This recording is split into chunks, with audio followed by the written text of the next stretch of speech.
কোনো কেন্দ্রে অনিয়ম হলে পুরো আসনের ভোটই বাতিল, বললেন সিইসি।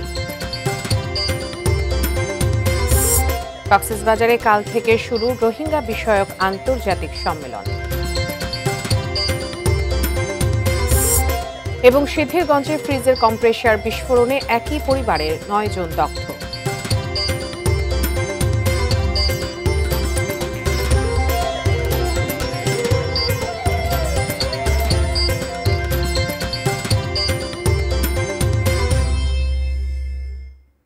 দেখছেন এটিএন নিউজ। দেশের খবরে আপনাদের সাথে আছি আমি উজমা হাসান। দর্শক, এতক্ষণ জানিয়ে দিচ্ছিলাম নাসির ফ্লোট ক্লাসের সৌজন্যে শিরোনামগুলো।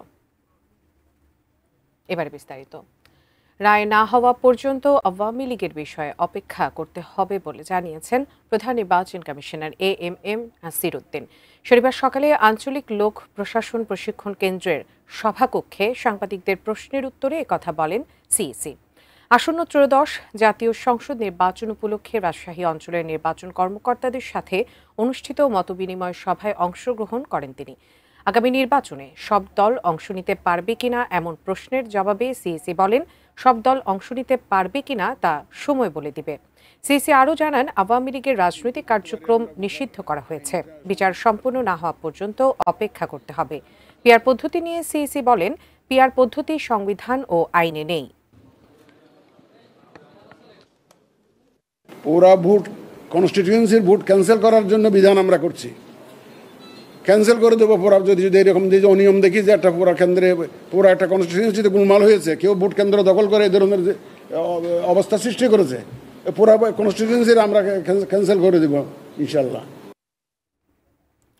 রোহিঙ্গা প্রত্যাবাসন প্রক্রিয়ার দীর্ঘসূত্রতার কারণে কঠিন হয়ে যাচ্ছে মিয়ানমারে রোহিঙ্গাদের স্বদেশে ফেরার স্বপ্ন। বিপুল সংখ্যক এই ভিনদেশি জনগোষ্ঠীকে নিয়ে চিন্তিত স্থানীয় বাসিন্দারাও। এমন পরিস্থিতিতে কক্সবাজারে অনুষ্ঠিত হতে যাচ্ছে রোহিঙ্গা বিষয়ক আন্তর্জাতিক সম্মেলন। কামরুল হাসানের ক্যামেরায় বিস্তারিত তুলে ধরেছেন কক্সবাজার প্রতিনিধি অর্পণ বড়ুয়া। বর্তমানে 13 লাখ রোহিঙ্গা অবস্থান করছে কক্সবাজারের উখিয়া টেকনাফের 33টি আশ্রয় শিবিরে। এছাড়াও প্রতি বছর ক্যাম্পে নতুন জন্ম নিচ্ছে প্রায় 35,000 রোহিঙ্গা শিশু। নিজ দেশ মিয়ানমারে ফিরে যেতে আশায় বুক বেঁধে আছেন বাংলাদেশে পালিয়ে আসা আশ্রয় নেয়া এসব লাখ লাখ রোহিঙ্গা। 2017 সালের 25 আগস্টের পর গত 8 বছরে বিচ্ছিন্নভাবে 11টি দেশে প্রায় 5,000 রোহিঙ্গাকে পুনর্বাসন করেছে জাতিসংঘের শরণার্থী বিষয়ক সংস্থা UNHCR। কিন্তু একজন রোহিঙ্গাকেও মিয়ানমারে ফেরত পাঠানো সম্ভব হয়নি। এরই মাঝে মিয়ানমারে যুদ্ধ পরিস্থিতি চলমান থাকায় নতুন করে আশ্রয় নিয়েছে আরও অন্তত 1.5 লাখ রোহিঙ্গা নারী, পুরুষ ও শিশু। আরাকানে রোহিঙ্গাদের জন্য সেফ জোন তৈরি, গণহত্যাকারীদের শাস্তি নিশ্চিত এবং নাগরিকত্ব ফিরে পেলেই নিজ দেশে ফিরতে চান রোহিঙ্গারা। আর ডিমান্ড হল যে আর টুপি দিওরে আর খানোর মাঝে একটা সেফ জোন করো আজ ইয়ারে স্টার করে ডিক্লাব আনা খাইলা যাই রে আর ঘর তারা দেইম। রোহিঙ্গা নেতারা জানান, আন্তর্জাতিক সম্প্রদায়ের ব্যর্থতার কারণে রোহিঙ্গা সংকটের সমাধান মিলছে না। ফলে এসব রোহিঙ্গা জনগোষ্ঠীর কারণে বাংলাদেশে আঞ্চলিক সমস্যার ক্ষেত্র তৈরি হচ্ছে। রোহিঙ্গালা সেফ জোন অদ্দইলে মন্তর অগুয়া রোহিঙ্গা আর ব্যাক এডে নুয়াইব হিয়ানত তাইব তো দুনিয়ায় আছে রোহিঙ্গারে হিতার লইয়ারে হারমোনি করিবার বলে আশা করি। প্রত্যাবাসন না হওয়ায় দেশের বিভিন্ন স্থানে ছড়িয়ে পড়ছে রোহিঙ্গারা। বিভিন্ন অপরাধে জড়িয়ে পড়ায় ভাবমূর্তি ক্ষুণ্ণ হচ্ছে বাংলাদেশের। আইডি কার্ড করতেছে, পাসপোর্ট করতেছে এবং ওরা আবার বিদেশে গিয়ে বাংলাদেশের এই যে ভাবমূর্তি নষ্ট করতেছে। রোহিঙ্গা সংকটের 8 বছরের মাথায় রোববার কক্সবাজারে অনুষ্ঠিত হতে যাচ্ছে 3 দিনব্যাপী রোহিঙ্গা বিষয়ক আন্তর্জাতিক সম্মেলন, যেখানে উপস্থিত থাকবেন জাতিসংঘ সহ অন্তত 40টি দেশের প্রতিনিধি। সোমবার এই সম্মেলনে যোগ দেবেন প্রধান উপদেষ্টা প্রফেসর ডক্টর মোহাম্মদ ইউনূস। রোহিঙ্গা সমস্যা সমাধানে এই আয়োজন গুরুত্বপূর্ণ ভূমিকা রাখবে বলে আশা সংশ্লিষ্টদের। অর্পণ বড়ুয়া, এটিএন নিউজ, কক্সবাজার। নারায়ণগঞ্জের সিদ্ধিরগঞ্জে ফ্রিজের কম্প্রেসার বিস্ফোরণে একই পরিবারের 9 সদস্য দগ্ধ হয়েছেন। দগ্ধদের জাতীয় বার্ন ইনস্টিটিউটে ভর্তি করা হয়েছে। চিকিৎসকরা বলছেন তাদের সবাই সংকটাপন্ন। সাব্বির আহমেদ জানাচ্ছেন বিস্তারিত। সিদ্ধিরগঞ্জের সিআই এলাকার মুড়ি ফ্যাক্টরির গলি। শনিবার ভোররাতে বিকট শব্দ শুনতে পান স্থানীয়রা। শব্দ শুনে বাইরে বেরিয়ে তারা দেখতে পান দগ্ধ পরিবারের সদস্যরা রাস্তার উপর পড়ে আছেন। রাত্রে 3টা বাজে বোমের মতন একটা আওয়াজ আইছে পরে আমরা সবাই আতঙ্ক হয়ে গেছি, কি আওয়াজটা আইছে। এই জায়গায় একজন পড়ে রয়েছে, ওই জায়গায় একজন পড়ে রয়েছে, বাচ্চা মনে করেন ঘরে বাইরে এমনি সেমনি মানে ধারণার বাইরে, মানে খুব খারাপ পরিবেশ। এরপর স্থানীয়রা ভ্যানগাড়িতে করে সাইনবোর্ড এলাকায় একটি হাসপাতালে নিয়ে যান দগ্ধদের। সেখান থেকে তাদের জাতীয় বার্ন ও প্লাস্টিক সার্জারি ইনস্টিটিউটে নিয়ে আসা হয়। দগ্ধদের স্বজনদের দাবি, গ্যাস লাইন বিস্ফোরণে এই দুর্ঘটনা। বাড়িওয়ালা এটা নিয়ে পদক্ষেপ নেয় না, ঠিক করে না, এরা বাসা ছাইরা দিছে। এই 1 তারিখে চলে যাওয়ার কথা বাসার, কিন্তু আজকে এই দুর্ঘটনার শিকার হয়ে গেছে। ঘটনাস্থল পরিদর্শন করেছে পুলিশ ও ফায়ার সার্ভিস, কিন্তু প্রাথমিক তদন্তে গ্যাস বিস্ফোরণের কোনো তথ্য পায়নি তারা। ফ্রিজটা ছিল সরাসরি কানেকশন বিদ্যুতের, ওই ফ্রিজটাই ভিতরে আগুনটা ছিল। ওখানে কোনো গ্যাসের কোনো আলামত নাই। ফ্রিজের যে কম্প্রেসার মেশিনটা ছিল ওটা বাস্ট হয়েছে। হাসপাতালে চিকিৎসাধীন রয়েছেন একজন পুরুষ, 3 জন নারী ও 5 শিশু। একজন ছাড়া বাকি সবারই 30% শরীর পুড়ে গেছে। 1 মাস বয়সী শিশু ইমামের 30% আগুনে পুড়েছে। চিকিৎসকরা বলছেন দগ্ধরা সবাই সংকটাপন্ন। 6 জনকে ইতিমধ্যে এইচডিইউতে স্থানান্তর করা হয়েছে। আসলে পুড়ে যাওয়ার পরে সবগুলি রোগী সংকটাপন্ন আমরা বলবো, কারণ আপনি দেখেন যেই বাচ্চাটা সবচেয়ে যে 15% যে পুড়ে গেছে 18 বছর, এই ছোট একটা বাচ্চা আমি বলবো, তার জন্য 18% কিন্তু অনেক বেশি। ছোট বাচ্চা যেটা আছে সবাই, আর সাথে শ্বাসনালী পোড়া আছে 3 জনের এভিডেন্ট। বাকিদের কি অবস্থা আমরা জানি না, পরবর্তীতে হয়তো খারাপ হতেও পারে। এর আগেও ওই বাসায় 2 বার আগুনের ঘটনা ঘটেছে বলে অভিযোগ রয়েছে। Sabbir Ahmed, ATN news, Dhaka. দর্শক, দেশের খবর এই মুহূর্তে নিয়ে নিচ্ছে একটি বিরতি। বিরতির পর আরো যা থাকছে। মুন্সিগঞ্জের সাংবাদিক বিভু রঞ্জন সরকারের ময়নাতদন্ত পরিবারের কাছে হস্তান্তর।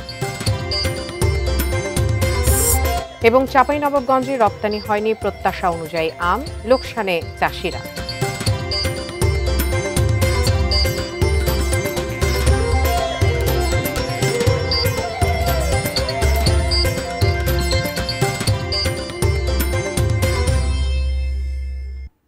বিরতির পর সবাইকে আবারও স্বাগত দেশের খবরে। ইলিশের ভরা মৌসুমেও নোয়াখালীর হাতিয়ার মেঘনা নদীতে পর্যাপ্ত ইলিশ পাওয়া যাচ্ছে না। যেটুকু পাওয়া যাচ্ছে তা সাইজে ছোট, দামও বেশি। সবকিছু নিয়ে জেলে ক্রেতা সবাই হতাশ। এ নিয়ে নোয়াখালীর দ্বীপ উপজেলা হাতিয়ার মাছের আড়ত থেকে বিস্তারিত জানিয়েছেন প্রতিনিধি ফয়জুল ইসলাম জাহান। দাঁড়িয়ে আছি নোয়াখালী জেলার দ্বীপ উপজেলা হাতিয়ার মাছের আড়তে। আমি আড়তে ঘুরে ঘুরে দেখেছি যে অন্যান্য বছরের তুলনায় ইলিশের ভরা মৌসুমে ইলিশের যোগান একেবারেই কম। বিশেষ করে এইসব নিয়েই জেলেদের মাঝে এক ধরনের হতাশা বিরাজ করছে যে ভরা মৌসুমে ইলিশ না পাওয়ার কারণে। পাশাপাশি এখানে নদীতে এই মৌসুমে যে ইলিশ মাছ পাওয়া যাচ্ছে তা সাইজও একবারে ছোট।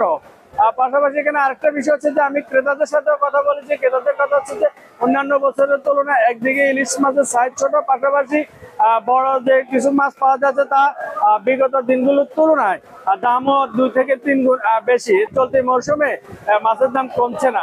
সবকিছু মিলিয়ে আমি এখানে হাতিয়া বাজারের এই মাছের আড়তে যে বিষয়টি দেখে পাচ্ছি যে জেলেদের কথা হচ্ছে যে তারা যে ঋণ নিয়ে যে বোট নিয়ে মাছ আহরণ করতে সাগরের নদীতে যাচ্ছেন, তারা সংখ্যায় তাদের এই ঋণ পরিশোধ করতে পারবেন কিনা। পাশাপাশি সাধারণ মানুষও ইলিশ তাদের ক্রয়সীমার বাইরে চলে যাওয়াতে তারা এক ধরনের দুঃখ প্রকাশ করেছেন।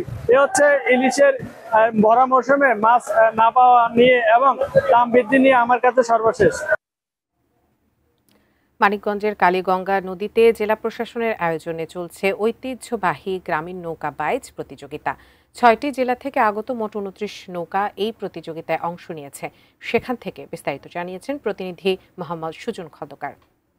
এই মুহূর্তে রয়েছে মানিকগঞ্জের জেলা প্রশাসন আয়োজিত যে ঐতিহ্যবাহী গ্রামীণ যে নৌকা বাইচ প্রতিযোগিতা চলছে সেইখানে। আপনাকে জানিয়ে রাখতে চাই, মানিকগঞ্জ জেলা প্রশাসনের আয়োজনে এবারই প্রথম, অর্থাৎ নৌকা বাইচের মতো একটা বড় ধরনের একটা গ্রামীণ ঐতিহ্যবাহী এই নৌকা বাইচ প্রতিযোগিতা কিন্তু উনি আয়োজন করেছেন।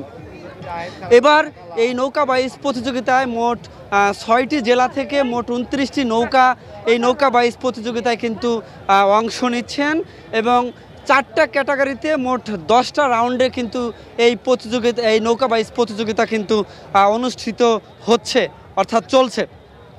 এবং সেই সাথে আপনাকে একটা কথা জানিয়ে রাখতে চাই, এই নৌকা বাইচ প্রতিযোগিতাকে কেন্দ্র করে এই কালীগঙ্গা নদীর দুই ধারে লাখ লাখ মানুষের কিন্তু সমাগম হয়েছে, অর্থাৎ একটা উৎসব মুখর পরিবেশ তৈরি হয়েছে মানিকগঞ্জের এই কালীগঙ্গা নদীতে। এবং আপনাকে আরেকটা বিষয় জানিয়ে রাখতে চাই যে 4টা ক্যাটাগরিতে যে 10টা রাউন্ড যে প্রতিযোগিতা হচ্ছে, প্রত্যেক রাউন্ডে যারা বিজয়ী হচ্ছে তাদেরকে কিন্তু টেলিভিশন এবং ফ্রিজ দেওয়া হচ্ছে। এবং এই 4 রাউন্ডের মধ্যে একটা ফাইনাল রাউন্ড হবে এবং এই ফাইনাল রাউন্ডে যারা বিজয়ী হবেন তাকে কিন্তু মোটরসাইকেল পুরস্কার দেওয়া হবে। যে এই ছিল মানিকগঞ্জের এই নৌকা বাইচ প্রতিযোগিতা থেকে আমার কাছে সর্বশেষ। দর্শক, দেশের খবর আবারও নিয়ে নিচ্ছি একটি বিরতি, আমাদের সঙ্গেই থাকুন।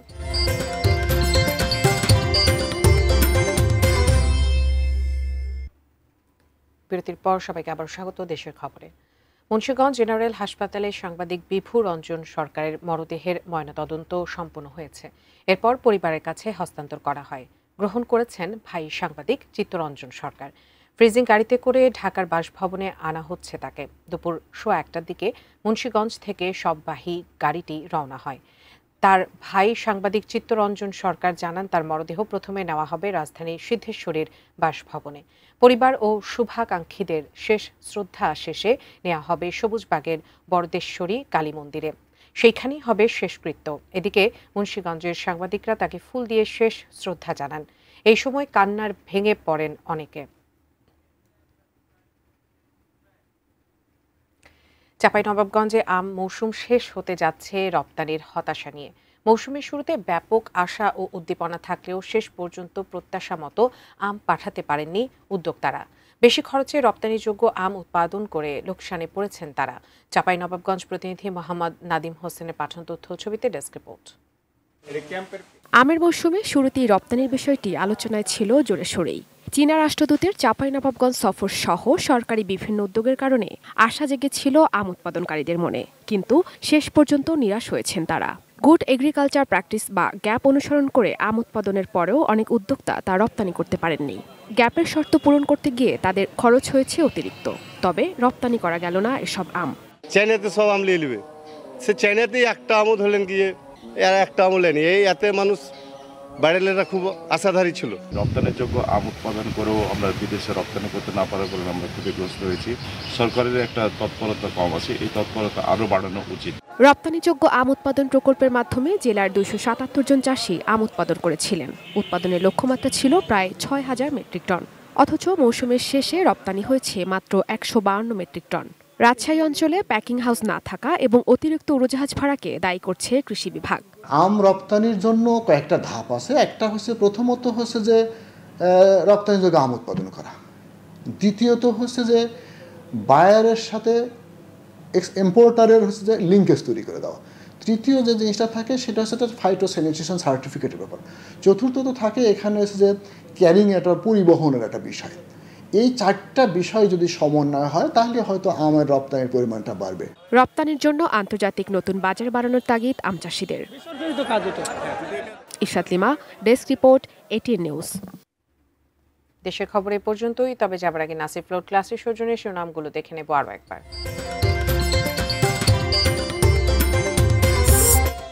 কোনো কেন্দ্রে অনিয়ম হলে পুরো আসনের ভোটই বাতিল, বললেন সিইসি। কক্সবাজারে কাল থেকে শুরু রোহিঙ্গা বিষয়ক আন্তর্জাতিক সম্মেলন। সিদ্ধিরগঞ্জে ফ্রিজের কম্প্রেসার বিস্ফোরণে একই পরিবারের 9 জন দগ্ধ। মুন্সিগঞ্জের সাংবাদিক বিভু রঞ্জন সরকারের ময়নাতদন্ত পরিবারের কাছে হস্তান্তর। এবং চাঁপাইনবাবগঞ্জে রপ্তানি হয়নি প্রত্যাশা অনুযায়ী আম, লোকসানে চাষিরা।